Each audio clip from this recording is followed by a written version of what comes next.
હર હર મહાદેવ. આજનો વિષય છે સૂર્યની મહાદશામાં ચંદ્રનું અંતર કેવું રિઝલ્ટ આપે.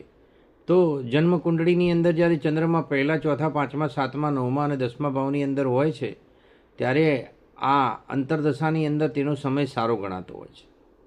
અને ચંદ્ર એ મન છે, અને મન એટલે લાગણી, એટલે સંબંધો.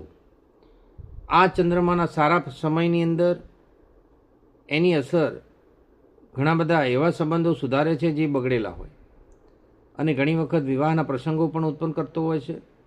ધનધાન્ય સમૃદ્ધિમાં પણ વધારો કરતો હોય છે. અને ચંદ્ર વૃષભ રાશિમાં જ હોય તો ઘણી વખત પત્નીનું સુખ પણ આપે છે. કર્ક રાશિમાં પણ આ જ રિઝલ્ટ આપતો હોય છે. અને વદ પક્ષની આઠમથી સુદ પક્ષની આઠમ સુધી ચંદ્ર ક્ષીણનો ગણાય. એટલે 11 પછી વધની જે 11 આવે એના પછી સુદ પાંચમ સુધી તે ખાસ નબળો રહે છે.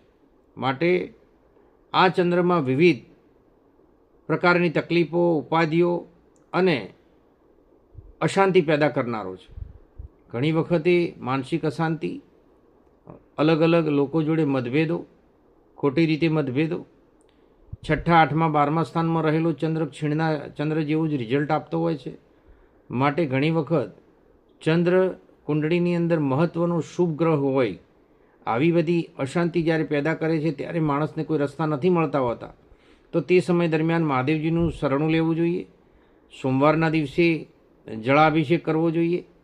અને સારી રીતે પ્રિડિક્શન કુંડળીનું કરાવી, અને જો ખાડાના સ્થાનમાં ચંદ્ર ન હોય તો એને ધારણ કરી શકાય છે.